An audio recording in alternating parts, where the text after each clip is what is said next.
Hello, everyone. Have you ever sent an email or a message that you thought was perfectly clear, only you have the other person misunderstood it completely? It happens all the time. We focus so much of speaking clearly that we often forget the other half of the equation listening. Not just hearing the words, but truly listening to understand. Today, um, I want to share a short personal story about a time an email echo taught me a powerful lesson about communication. It's a story about how assuming you've been understood can be a big mistake. So, a couple years ago, I was helping organize a charity event. My main task was to coordinate our guest speaker, an author, a week before the event. I needed to confirm his travel details, so I sent him what I thought was a very clear email. Simple, right? He replied a few hours later with his flight number and arrival time. Great! I checked the box in my mind and move on.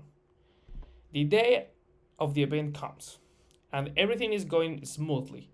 But then, 3:30 p.m. arrives, and our speaker is nowhere to be found. I started to panic. I called his phone, and he answered, sounding confused. Hi, he said. I've just landed on my way, but with traffic. I'll probably be there around 5 p.m. My heart sank. But your slot is at 4 p.m., I said. And then he said the words I'll never forget.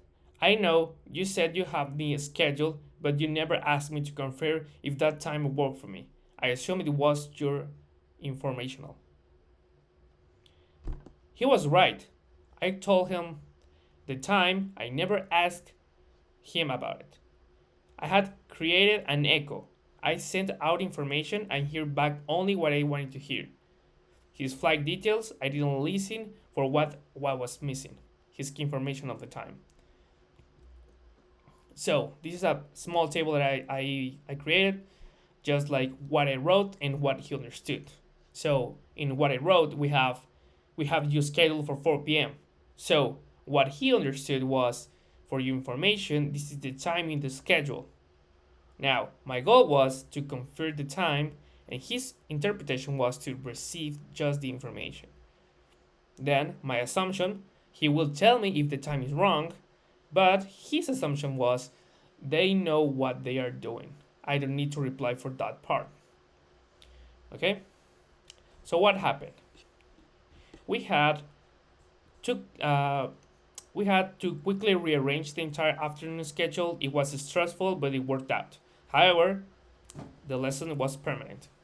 That day, I learned that effective communication is a two-way street. It's a dance. It's not just about sending clear messages, it's about making sure those messages are received, understood, and confirmed. It's about active listening for echoes, the silences, and the missing pieces. My final message for you is this: don't just talk, ask. Don't just inform, confirm. Don't just hear, truly listen. It will save you from a lot of panic and lead to much better collaboration. Thank you all.